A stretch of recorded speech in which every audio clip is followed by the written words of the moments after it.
اپنی خواہشات پر کڑی نظر رکھو۔ بعض خواہشات کی پیروی ہمارے ایمان کو کھوکھلا کر دیتی ہے۔ ہم کب اور کتنا اپنے رب سے دور ہو چکے ہیں، ہمیں اس کا ادراک نہیں ہوتا۔ کچھ لوگ ہوا کہ ٹھنڈے جھونکے جیسے ہوتے ہیں جو آتا تو بہت مختصر وقت کے لیے ہے، لیکن راحت پہنچا کر گزر جاتا ہے۔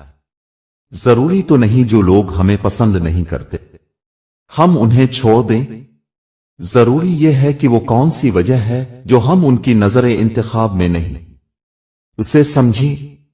زندگی میں ایک شخص ایسا ہونا چاہیے جس پر آپ اعتبار کر سکیں، وہ جو آپ کو سیدھے راستے پر رکھ سکے۔ اگر آپ لڑکھڑا رہے ہیں تو آپ کو سہارا دے سکے، اور جب آپ ہمت ہار رہے ہوں تو آپ کو ہمت دے، خوشی میں آپ کا ساتھ دے اور ساتھ خوشی منائے۔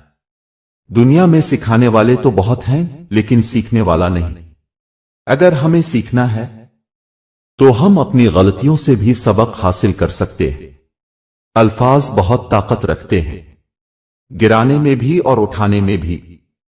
استعمال کرنا آپ پر منحصر ہے، لیکن یاد رکھیے گا آپ کے الفاظ آپ کی شخصیت کے آئینہ دار ہوتے ہیں، اور آئینہ کبھی جھوٹ نہیں بولتا۔ ہمیں نہ تو اچھی زندگی دی گئی اور نہ ہی بری، ہمیں تو بس ایک زندگی دی گئی ہے۔ ابھی سے اچھا یا برا بنانا ہمارا اختیار ہے۔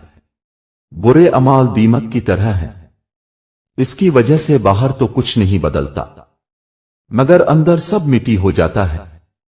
نسخہ نوٹ فرما لیں، عقر قرحہ 1 تولہ، مشک 1 تولہ، جل اتر 1 تولہ، تیز پات 2 ماشا۔ یہ تمام چیزیں اب پیس کے رکھ لیں گے تو مشک اس میں آخر میں ڈال دیں گے۔ اب کالی مرچ کے برابر آپ اس کو روزانہ کالی مرچ سے آدھے چنے کے برابر روزانہ شام 4 بجے دودھ کے ہمراہ کھائیں گے۔ لیکن وہ لوگ کھائیں جن کی عمر 40 سے اوپر ہے، 40، 50 سے لے کر 100 سال تک۔ اگر کوئی بزرگ ہے وہ کھا سکتا ہے۔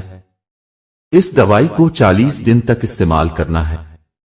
یہ ضروری نہیں کہ ہماری ذات سب کو ہی پسند آئے۔ ہر انسان میں کچھ خامیاں تو کچھ خوبیاں ہوتی ہیں۔ بس کوشش کریں کہ اپنی زندگی ایسے جیے کہ اپنے رب کو پسند آ جائے۔